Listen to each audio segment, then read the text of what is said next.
Hi, my name is Sasha Galkin, and I'm the copywriter here at iAcquire. Today for Cliff Notes Tuesday, we're going to be talking about Chapter 14 and 15 in Joe Pulizzi's book, Epic Content Marketing. Chapter 14 deals with the editorial calendar. Now, the editorial calendar is the most important tool for a content marketing strategist. And is absolutely necessary for a long-term content marketing strategy to succeed. Traditional marketing initiatives have typically focused on product pushes, and these have been short-term projects with an end date. Content marketing does not have an end date. It instead follows a publishing operations timeline, which is ongoing. And so it's important to have all the tools in place to allow a content marketing strategy to succeed. Now, the editorial calendar can be as simple as a spreadsheet, a Google Drive, a WordPress editorial calendar plugin for your blog, or a paid software as service such as Compost, HubPost, or Contently. There are three things and three components that an editorial calendar needs to have that Pulizzi highlights in his book.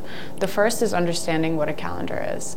In general, a proper editorial calendar maps out content production by persona type, essentially the people that you're selling to.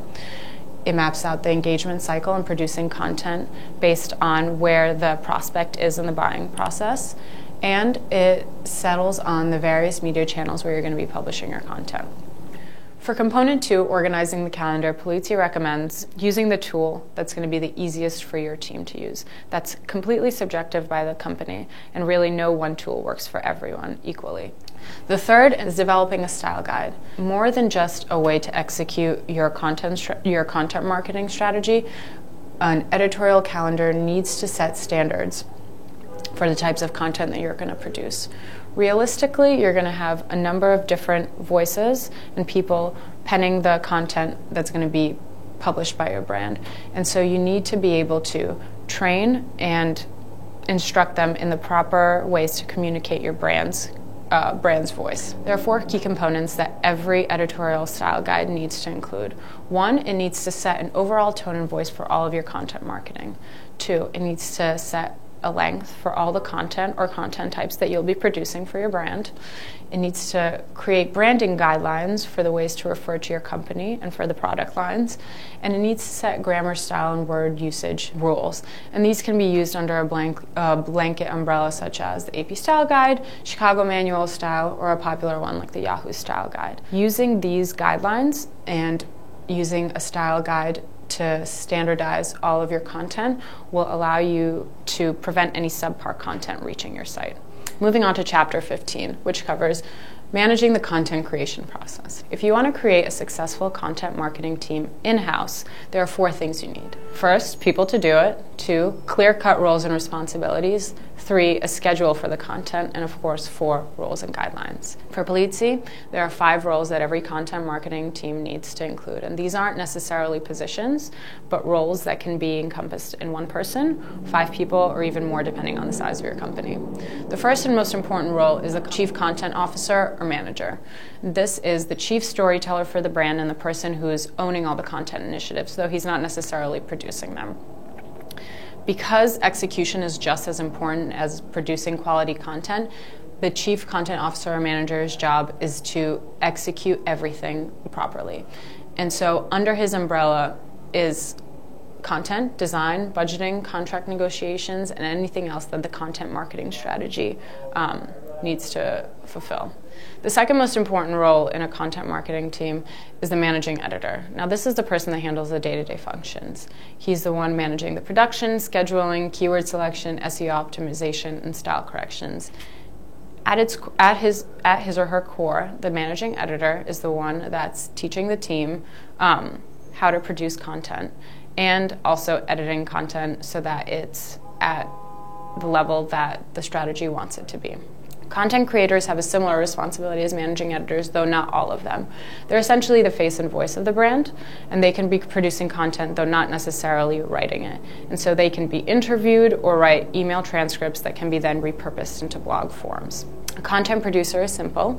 He's a person formatting the ultimate package and making things look pretty. Finally, there's the Chief Listening Officer. He's the air traffic controller for social media and content channels, listening to the groups that are interacting with the brands and maintaining the conversations. Another important group of people that you will be working with are freelance writers. And it doesn't matter if you're a small team or a large company. Realistically, you will be outsourcing some of your content needs to freelance writers. And it's important to build the proper relationship and find the right freelance writer for your team.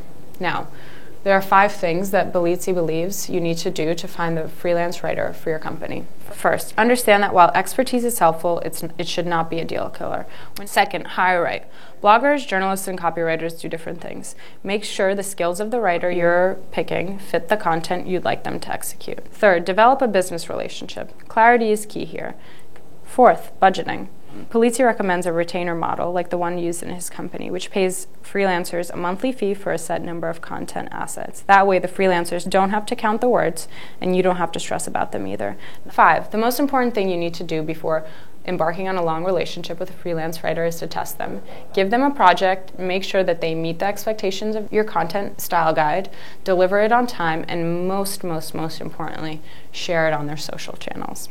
Looking to the publishing model, again, Bellizzi states that there needs to be a code of ethics in place for your brand's content. Just like journalists have had code of ethics for centuries, so too must your company. In the next section, Bellizzi highlights the new rule of marketing: managing information like a product. He believes this is a differentiating factor between companies who are able to convert customers with their content and generate new business and those companies that cannot. Huge powerhouses such as Procter & Gamble, IBM, and SAS have all approached their content in a similar fashion. Bellizzi recommends the following 3 rules to optimizing the content you produce. First, package your content in a series. Second, train your managers in the basics of content marketing. Third, establish a pilot team. In the final section, Bellizzi highlights the guidelines every company needs to follow when finding an outside agency to handle their content marketing needs. 1, see the work that the content marketing agency has performed in the past. Second, when choosing an SEO company with content marketing capabilities, find one with a holistic strategy. Third, ask for an executable content marketing strategy, no matter if the content marketing agency will be handling the execution. And number 4, be wary of agencies selling campaigns. A campaign has an end date, content marketing strategy does not. That's it for this week's Cliff Notes. Look out for next week's Chapter 16, Content Types. Thanks. Bye.